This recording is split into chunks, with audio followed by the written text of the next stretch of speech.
Welcome, and thank you for tuning in to Instinctive Talk. I'm your host, Jay Insalaco. This episode is to promote hope for my fellow peers and their loved ones who support them. Today on Instinctive Talk, we're going to have Bartholemew Hugh Campbell. Bart studied human resource management at Ryerson University in Toronto and holds a master's degree in education from Yorkville University in Fredericton, New Brunswick. In practice, he is a leader with the Stability Network, an Advance Level WRAP Facilitator, performance management consultant, and life coach. He has over 30 years of leadership experience in operations management and people development, a member of several boards, an active volunteer at Faith Sanctuary Pentecostal Church, peer support specialist at the Mood Disorders Association of Ontario, research advisor of the Center for Mental Health and Addiction, and he sits on the Sunnybrook Hospital Patient Advisory Committee, just to list a few things he is engaged in. How you doing? This is Jay Insalaco, and I'm your host of Instinctive Talk. Today, I'd like to welcome Bartholemew Hugh Campbell. How you doing, Bart? Welcome to the podcast. I am doing fantastic. Thank you for having me. Really appreciate it. You're welcome. Thank you for being on. I really appreciate your time. Looking forward to it. This is my first podcast ever. All right, great. Well, I'm glad it's on this one. Well, I was introduced to Bart on a video series that the Stability Network had you on with three other stability leaders. Just to give a quick explanation, the Stability Network is a nonprofit organization that me and Bart are members of. We are both stability leaders, and I saw Bart on this video, The Power of Storytelling, and I just thought that Bart had a great message. I wanted to have him on the podcast and just tell a little bit about himself, his mental health journey, what's he doing now. I don't know. Let's open up the conversation, Bart. All righty. Well, first and foremost, I must say that I have been blessed to have some really good supporters and some really good support system to help me recover while on my mental health journey. Because as my psychiatrist had said, you waited too long to address the challenges you're having with mental illness. You see, mental illness has run in my family for several generations. And so it's created all kind of havoc. I recognized as early as 3 years old that something was fundamentally wrong with this family dynamics. And by the time I was 10, I experienced so many different types of discomfort and challenges and abuse that I experienced my first thought or idea or feelings that I'd like to probably take my own life. But during the process, I remember that my grandmother always used to say, "You're a good boy. You're fantastic. You have great skills. You just need to manage your emotions and remember the kind of family you come from." So I'm like, okay, I am going to create a plan for myself. I thought, okay, I'm going to become independently wealthy, well-educated, well-structured, and organized. And that will cure my mental illness. Yes, I will not follow the trend that my family has followed for the last 200 plus years of being dysfunctional. And so not to spend 5, 6, 7 hours on the podcast explaining all that journey, I must say that I was actually successful in achieving that, despite going through some really challenging situation that includes some struggles in the ghettos of Kingston, Jamaica, and working through poverty. I was blessed to come to Canada when I was around 17 years old. And I went full force into educating myself, working, and built up a really nice, lucrative career in management. So I have an HR management background and specialize in HR management. And during the process of doing all of that, I continued to not feeling well. And I continued to not functioning well. The more I gained, the more I expected to feel better, but I just wasn't feeling well and just wasn't getting any better. So I worked harder to mask it and to hide it. And the only thing that was probably visible, because I had a very colorful personality, was the fact that I was a bit overweight. So other than being overweight, there was no obvious sign that I was struggling with mental health challenges. And realizing that the bells and whistles, house, cars, the ideal job, six-figure income, none of that was really curing it. It just made my suffering even more intense. So I was suffering inside. As Faith would have it, in my corporate life, I also started managing and leading people as if they had mental health challenges without really having those words mental health, but I just kind of managed people that way, very supportive, etc. So it caused me to become very close to people. And so in 2009, I had to participate in management decision and lay off 209 people and close a business office for the organization that I was working for. And that actually triggered a real bout of depression in me. I just felt awful for putting those people out of work. And what I was hiding now with my mental health now started physically presenting itself, started experiencing some more thoughts of suicide and so forth and so on. And once in a while, I'll tell somebody that I was having this struggle, but because I also presented so well, folks would found it difficult to believe. And so unfortunately, just after my 40th birthday, I had the worst mental health crisis and I had a meltdown at work and then had to be hospitalized. In the hospital for the first time in my life now, I had to face the fact that if I don't deal with my mental illness, this was going to take my life. And so as a religious man, I also started thinking, well, I can't go out like this because, if I allow myself to deteriorate, it's just as much as me taking my own life. And maybe the reward on the other end wouldn't be so great. And so while in the hospital, I was diagnosed with major depression, severe anxiety, panic attacks. And I also identified through support groups and CBT, cognitive behavioral therapy, that I hear voices. Now I was at the bottom, so I had no choice but to accept where I was, accept those diagnoses, and decide to make a change in my life. So I started taking medication. I started going to agencies that offers mental health and wellness programs. And I had a chance to participate in a program called WRAP, Wellness Recovery Action Plan. And that really resonated with me because now the corporate Bart, who was great at organizational planning and strategic planning and people development, have a framework that he can work with on a personal level. So understanding that there was 5 key concepts and I can have hope. And hope means I can get well and stay well for a long period of time. And I can actually work towards some personal goals from a mental health and wellness perspective. And then believing then if I do those things, I can lead a happy and productive life. Wow, I was sold. I was sold. I was a convert. And so I started building a WRAP plan that involves looking at what am I like when I'm well, looking at how to manage my triggers, my early warning signs, when things are getting worse and breaking down, crisis planning.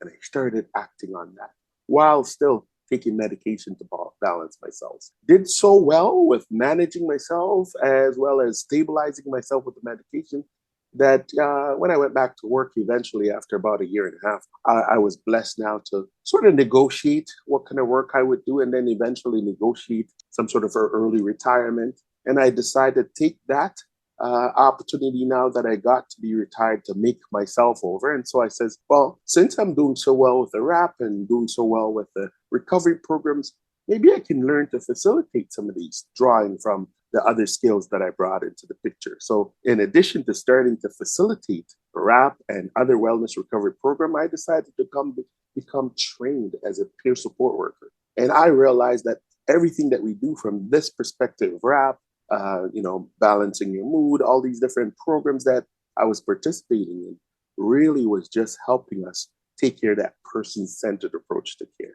And that over a period of time that worked so well for me that I literally could actually wean myself off my medication and spend a lifetime now of taking care of myself and managing myself and doing the things that I need daily to maintain my wellness and adjusting as I go along and doing so well at the time that I'm like, well, how can I take it to the next level? So I went and completed a master's degree in education, focusing on facilitating and working with adults. So now I run multiple workshops to help persons get well and stay well like me for long periods of time. So if I was supposed to kind of wrap it up in a nutshell, I would say that at this point in my life, nearly 12 years later now, I'm a model of what it's like to live well, feel well, and function well. And in order to continue paying it forward and being able to help others to do that, I've written a book. Well, the first book actually came out of journaling. I couldn't make sense with the professional Bart versus the personal Bart. Why is the professional Bart so successful, making good money, winning friends all over? But personally, I was falling apart. So I started journaling to capture different periods of my life to see what was missing. And in that process, it really came home to me that despite my challenges, anything that I put my heart into, I did very well at. So my heart was now into taking care of myself personally.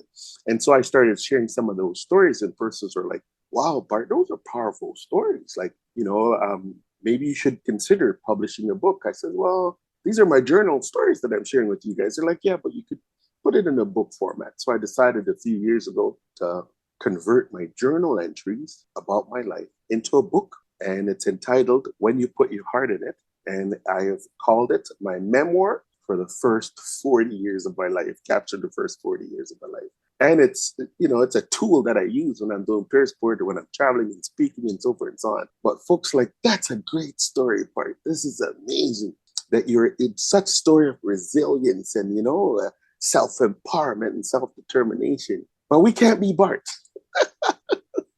We can't be Bart. So what are some things that we could do? And I thought, okay, great. Part of my thesis when I did my master's was looking at barriers to accommodation for folks with mental health at an institution level.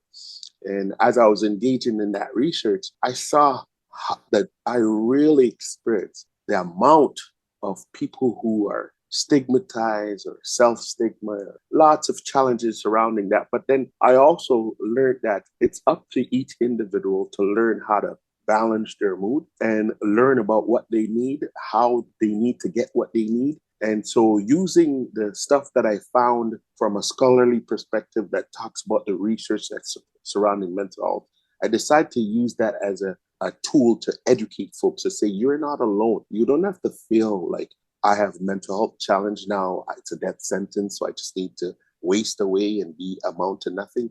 No, mental health is legitimate and it's very similar to physical health. And if you apply certain principles to practice care, you can actually recover and live in recovery, as I've said before, for a long period of time when I experienced RAP. And so I captured a scholarly piece in terms of the research and wrote a second book called Balancing Your Mood, a practical guide to living an awesome, productive life with or without the effects of mental illness. So introducing things like recovery program, in talking things about personal leadership and how you lead yourself, how you manage yourself to overcome any challenges that you may be experiencing from a mental health and wellness perspective, or just physical health, or really career. Okay, I'm stuck, I'm not going anywhere. Balancing your mood makes a lot of contribution to that. But for me, it wouldn't have been possible had it not been for starting with some medication, getting some peer support, participating in some recovery program. RAP made a big difference in my life. And so I believe that mental illness, like any other illness, you can get well and stay well for long periods of time, meet all your goals, lead a happy and productive life. And to me, this is what I call recovery. Not that you get rid of all your symptoms and get rid of your challenges. I'll always live with major depression because my situation is genetic. But what I do for myself on a day-to-day basis, how I balance my mood, how I put my heart and soul into the things that I do will determine whether I enjoy a good quality of life or not. It's an amazing story, Bart. So WRAP, WRAP, Wellness Right. Recovery Action Plan. So it really sounds like WRAP really helped you organize and make a plan for times when you might feel triggered or any other symptoms of your illness. And it really sounds like it helped transform you and your recovery in the last 12 years. Yes. Well, and because of my corporate experience. So in corporate life, we would build strategic plans for the organization, right? Looking at the different strategic pillar that we're going to be doing. And then on a department level, we look at creating success plans for different departments. And then on an individual level, personal development plan. So these planning and organizing was something I was already used to from a corporate perspective. So that's why with rap, although it's simple and safe and for anyone, for me, it resonated very quickly. It was just a shift of those behaviors I would use in corporate life now into my personal life. So it made sense. And then I had some real ha-ha moments, right? Like, part of daily maintenance planning in rap is asking yourself the question, what are you like when you're well? Well, boy, I never asked myself that question before. What am I like when I'm well? I don't know. I'm making lots of money. I'm climbing corporate ladder. Okay, I have a nice car in the driveway. But wellness is internal as well. So those were the places I was hiding. I was sad. I was depressed. I felt yucky inside. And so initially, when I started out with small, I just wanted to feel better. And functional, if you ask me to do 10 things before, I do 20 just for the heck of it. But the cost of investing the time to do an additional 10 on top of that robbed me of my opportunity to live life. I didn't know what it was like to go to a movie theater and just enjoy a movie until I was after 40.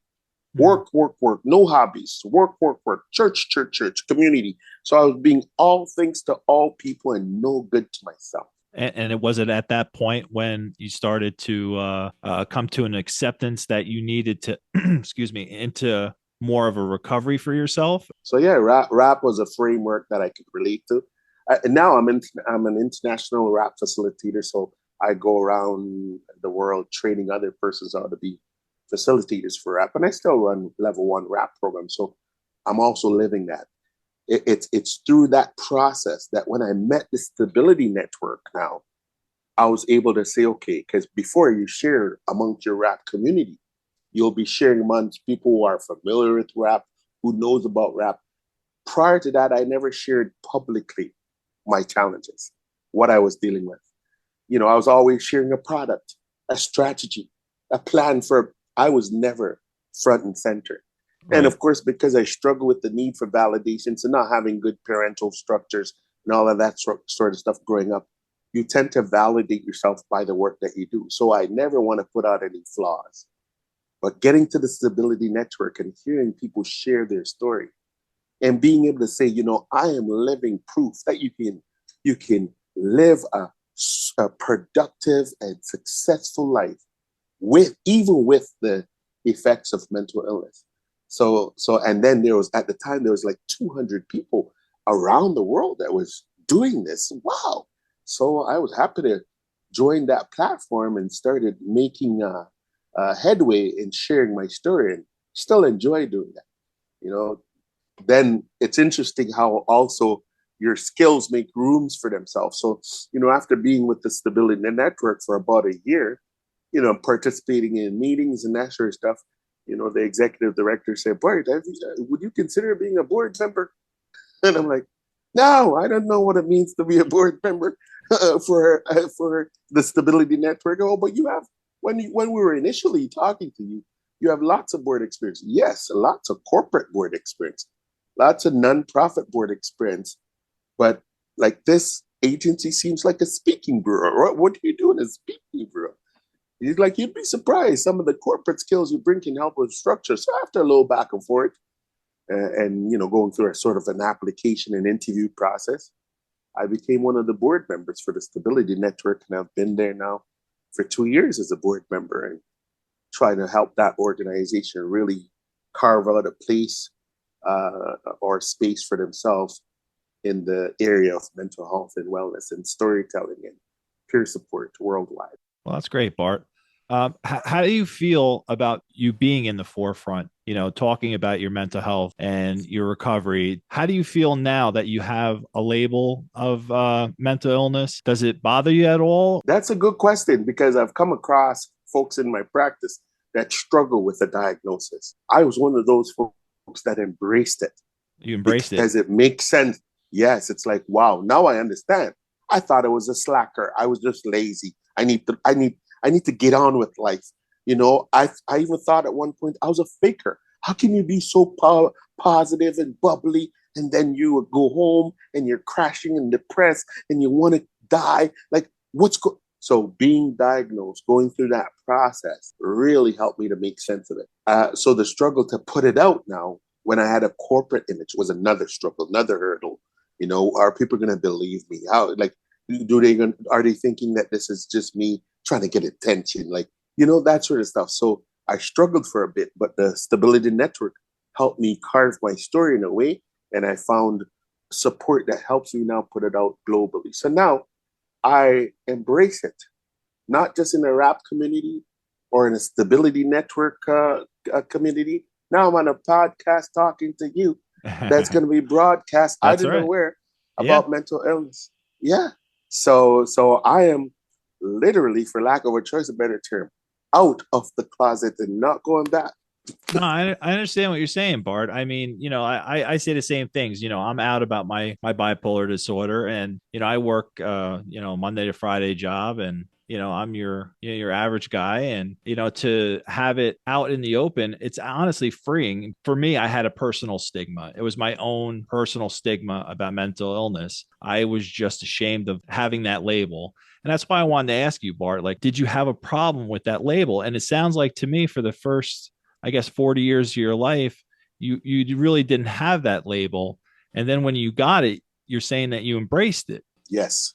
But I knew for those 40 years that I was struggling and things weren't right. So it made sense when I got the label. But it also didn't help that I'm a Black man, right? So being an African American or African Canadian or African Jamaican, however you want to label it, comes with other challenges that can also compound your challenges with mental health. So here I was, a rising star in corporate life, one of the youngest managers sometimes amongst folks that would treat me like I'm part of affirmative action, right? I'll raise a topic and folks would challenge me, and I have to go through proving myself that I know these things.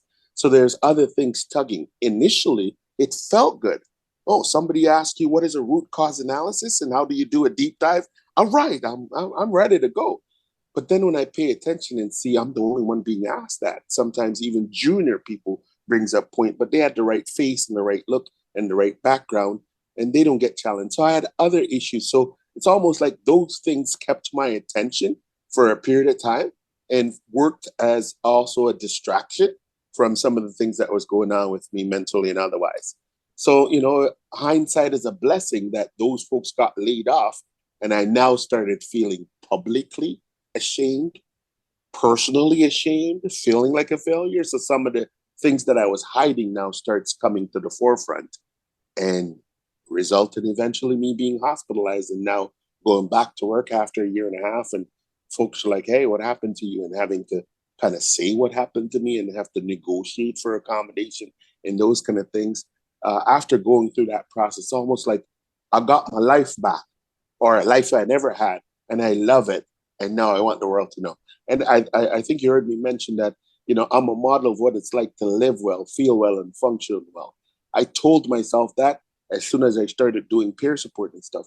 But it's like, be careful what you wish for, because now, this many years later, I'm literally living the life of a model, of someone who has gone through all kind of challenges, physically, mentally, emotionally, and otherwise. And I'm here to say, you can get well, and you can stay well for a long period of time, and you can work towards and meet those goals, and you can lead a happy and productive life. And that process we refer to as recovery. I agree with you, Bart. We as mental health advocates, we can live mentally well. But on the same token, I mean, sometimes in the life of recovery, you take 2-3 steps back, then you might jump forward 4 steps, or you might go back 2, then only gain 1. Sometimes it's just a balance, of a day-to-day wellness. And sometimes we just need to just keep moving forward. And it sounds like that's what you're doing on a day-to-day basis with WRAP, because you have to come up with an action plan. Yep. And it also sounds like, you need to have those things just in case, just in case you have a step back, and then you have to go forward again. Yes. You have it there in written form in front of you, and you can include people that you trust and that you believe will help you in your crisis. I did a little research on WRAP because I never, studied it, or I don't have a WRAP action plan. Okay. And I don't have an action plan. but it sounds like a great thing. And it really seems like, with your corporate life and the way you facilitated in your life, it just sounded like a perfect match for you. It was. It was. It still is. It's a real. So right now, WRAP was created by Marilyn Copeland and Friends in Vermont. So this is an American-based program, by the way. And almost every state in America right now, on their ACT team, and most hospitals, they have a WRAP facilitator, because SAMHSA, Substance for Abuse and Mental Health, they've purchased this WRAP program. And so between SAMHSA and Advocate for Human Potential, who owns the publishing rights and that sort of stuff, and the Copeland Center, who runs this, they do an awesome job of really reinforcing that evidence-based piece of practice. So it's almost like we're practitioners, the way how we use WRAP as a peer support tool for people to learn from. And so in that practice, it's been tested, it's been proven. And if you do it a particular way, following a particular formula, the end result is people do get well and stay well for a long period of time. That's impressive. So you're a facilitator internationally? Yes.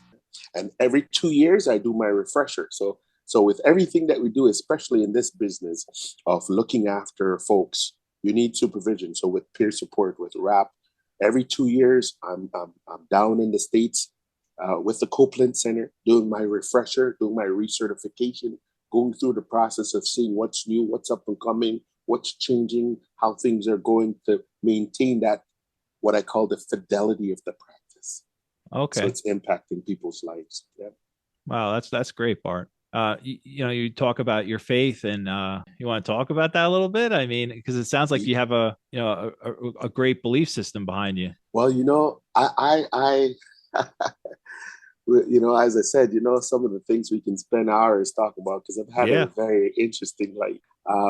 Because in my early years, experiencing some dysfunctions and some challenges, and not having the right parental support, and being in the ghettos of Kingston, Jamaica, I had actually given up on life, like before I was, say, 13, 14. I'm like, you know what, this is just not working for me. I had my grandmother in the back of my head still telling me, you're a good boy. I did have my plan that I created at 10 years old, but when you've been through so much, it just wasn't happening. And so I eventually fall on the wayside, and running with the wrong group of folks, getting involved in criminal activities and that sort of stuff. But along the line, it was feeding me. I had some sort of status now, some sort of community sense of belonging, but I still felt something was missing, because that's not how my grandmother raised me.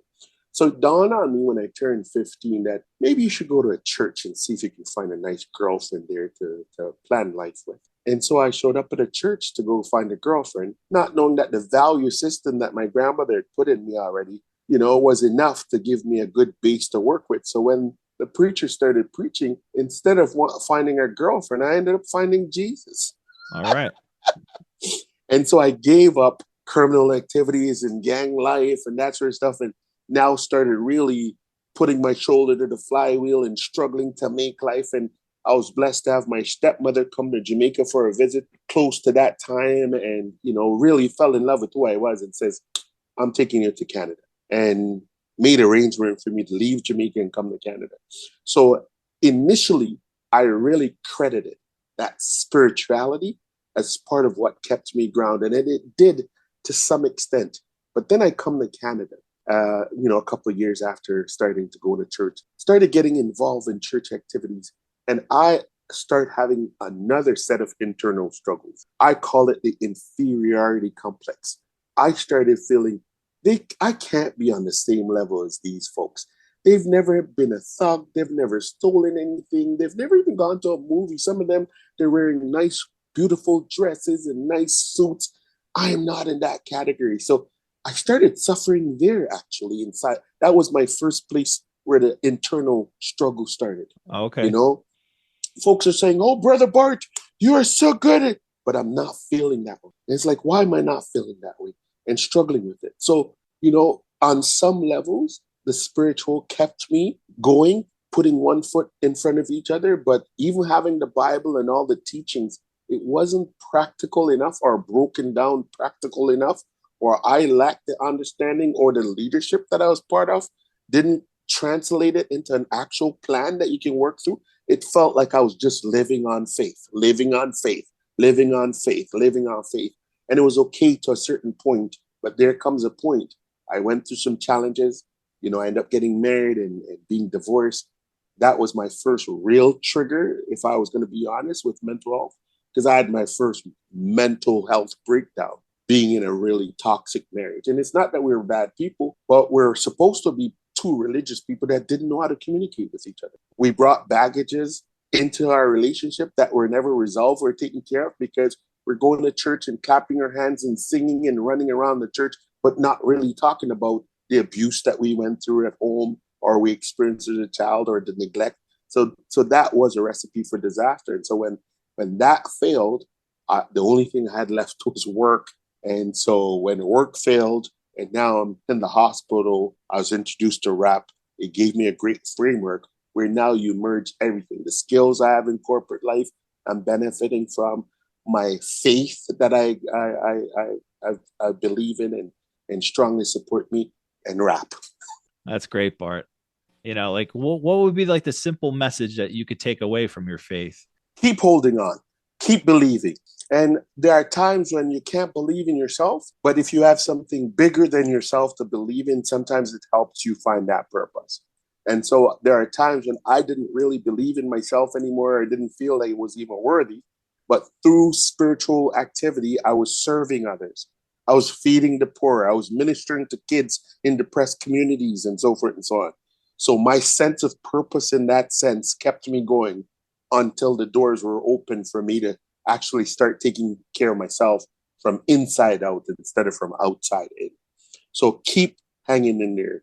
Don't give up. Keep working toward, believe in something bigger than yourself. That's what spirituality and faith does. And then when WRAP and all the other things come around, you're able now to add that to it and complement it and live that wholesome, balanced life that I'm telling you about, in terms of being able to balance your mood and achieving the goals that you want to achieve for your life. It's about balance. That sounds great, Bart. I mean, balance is the key. That's a great message. I like to finish off the podcast like this.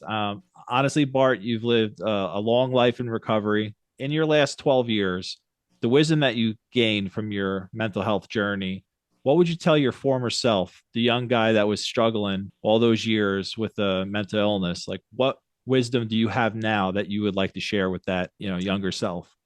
Well, that's a very good question. Keep hanging in there, buddy. Keep believing in yourself. Keep doing what you're doing. Keep putting your heart in it. Eventually, if you hang in there long enough and you keep doing the things that you're doing, you will end up with the right tools that's going to complete the process and set you on that path to self-actualization. So I am just a few steps away from the top of Maslow's hierarchy of needs based on how I'm living my life now. I see self-actualization in the near distant, but not so distant future. So keep doing what you're doing, Bart. You can do it, buddy. As your grandmother says, you're a good boy. Good skills. And it's only a matter of time that all the tools and everything's going to come in place. I'm glad I didn't take my own life at the time when I felt like doing it. And it was for a long period of time because, I must have planned 100 different ways to take my life, especially when I felt like I was being all things to all people, but still not feeling great. So the fact that I hung in there, started with spirituality and then work and life skills and then WRAP, now I'm all that. And a few bags of chips to go back old school. And a few bags of chips. A few bags of chips, man. Well, you know what, Bart? I'm glad you're here. You got a great message. You got a great story. Your recovery is great. And I just am glad that you decided to be on the podcast. And I want to thank you, Bart. And is there anything else you want to add to the end here? Or no, I want to say to the world, mental illness is like any other illness. You can get well and stay well for long periods of time. You can work towards your goals and you can lead a happy and productive life. And this process is what we call recovery. So it doesn't mean you eliminate symptoms and that sort of stuff. Believe in yourself, because mental illness, as somebody said, is no respecter of our job titles or where we are or our status or whether we're black, white, pink, or orange. So we just got to believe in ourselves and put one foot in front of the other and be all that we can be. All right, Bart. Thank you very much for being on the show today. I really appreciate your time. Looking forward to coming back. I'm glad I saw you on that video back in August. It was sorting out times that were tough. Yes. And it got me back on my feet again to do what we're doing right now. So glad to hear that. You were a part of me interviewing you right now. Wow. Thank you. Because I chose to get back out there and start advocating again. Fantastic. So, all right. Thank you, Bart. Let's keep doing what we do. Thanks for tuning into this episode of Instinctive Talk. If you want to connect with me, please visit my website at instinctivebird.com. If you want to buy a personalized version of my book, No More Crutch, it's also available on my website. If you could, please subscribe and leave a review. Again, this is Jay and Sulaco. Thanks for listening. Tune in next time to Instinctive Talk.